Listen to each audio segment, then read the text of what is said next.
तो बच्चों आज हम देखने वाले हैं नाइट्रोजनी क्षारक। ये टॉपिक आपका क्लास 12 बायोलॉजी के वंशागति का आणविक आधार वाला जो चैप्टर है उस चैप्टर से लिया गया है।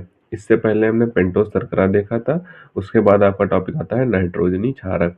ये जो छोटे छोटे टॉपिक है आपके एग्जाम में सीधे ही 1 से 2 नंबर में पूछ दिए जाते हैं, इंपॉर्टेंट होते हैं। ठीक, ऑप्शनल भी इन्हीं से बनते हैं, इन्हीं छोटे छोटे टॉपिक से आपके ऑप्शनल बनते हैं। ठीक, तो आपके ऑप्शनल भी तैयार हो जाएंगे और 1 नंबर 2 नंबर के जो क्वेश्चन आते हैं वो भी आपके इन्हीं से आ जाते हैं और इन्हीं से आपको तैयार हो जाएंगे। ठीक, छोटे छोटे टॉपिक को आपको एक एक दो दो बार पढ़ लेना है, ज़्यादा उन पर फोकस नहीं करना है। फोकस आपको बड़े नंबर पर करना है, जैसे 5 नंबर वाले और 4 नंबर वाले। ये जो क्वेश्चन होते हैं ये आपके एग्जाम के लिए स्कोरिंग क्वेश्चन होते हैं, तो इन पर ज़्यादा फोकस करना है। इनको 1 2 बार पढ़ लेंगे तो आपको आसानी से तैयार हो जाएंगे। तो इसमें दिया हुआ है कि ये नाइट्रोजन युक्त कार्बनिक यौगिक हैं जो मुख्यतः 2 प्रकार के होते हैं, यानी कि ये एक यौगिक है जो कि नाइट्रोजन युक्त है। ठीक, कार्बनिक यौगिक है। उनमें 2 प्रकार होते हैं, प्यूरीन और पिरिमिडीन।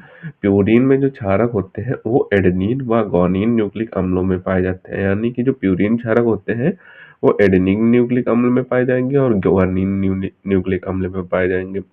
पिरिमिडीन जो होते हैं वो थायमीन, साइटोसिन और यूरेसिल इनमें न्यूक्लिक अम्ल में पाए जाते हैं, इनमें पाए जाते हैं। ठीक, आगे आपको एक इम्पोर्टेंट पॉइंट आपके ऑप्शन में आ जाता है, वो भी इसी से रिलेटेड होता है कि आरएनए में थायमीन की जगह पाया जाने वाला एंजाइम कौन सा होता है, तो वो होता है आपका यूरेसिल।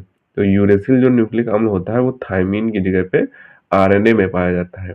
ठीक, तो ये पॉइंट आपको याद रखना है कि आरएनए में थायमीन की जगह पे पाया जाने वाला यूरेसिल इम्पोर्टेंट था, इसलिए हमने आपको बता दिया क्योंकि ये आपके ऑप्शनल में बहुत बार पूछा गया है। ठीक, तो एक छोटा सा टॉपिक है, इससे पहले हमने पेंटोस शर्करा देखी थी, आज हम नाइट्रोजनी क्षारक देख रहे हैं। इसके बाद जो टॉपिक देखेंगे वो है आपका फास्फोरिक अम्ल। तो ये 3 टॉपिक आपके तीनों में से एक टॉपिक आ जाता है आपके ऑप्शनल में, या फिर 1 2 नंबर में आपके एग्जाम में पूछ दिए जाते हैं। ठीक, इस चैप्टर से जो 1 2 नंबर वाले क्वेश्चन बनेंगे वो इन्हीं 3 टॉपिक से बनेंगे, या फिर पेंटोस शर्करा से पूछा जाए, या फिर नाइट्रोजनी क्षारक से पूछा जाए, या फिर फास्फोरिक अम्ल से पूछा जाए। तो इन्हीं से आपके 1 नंबर वाले या फिर 2 नंबर वाले क्वेश्चन बनेंगे, इस चैप्टर से जो बनेंगे। ठीक, तो इसका आप ऊपर से स्क्रीनशॉट कर लें और इसे आपको अच्छे तरीके से तैयार कर लेना है। 1 2 बार पढ़ेंगे आपको आसानी से तैयार हो जाएगा। ठीक, तो इसे अच्छे तरीके से तैयार कर लें। मिलते हैं किसी नए वीडियो में नए टॉपिक के साथ, तब तक के लिए धन्यवाद। और अगर अभी तक आपने हमारे इस चैनल को सब्सक्राइब नहीं किया है तो प्लीज़ सब्सक्राइब जरूर कर लें, क्योंकि हम इसी तरीके से क्लास 12 से रिलेटेड इंपॉर्टेंट टॉपिक पर वीडियो डालते रहते हैं।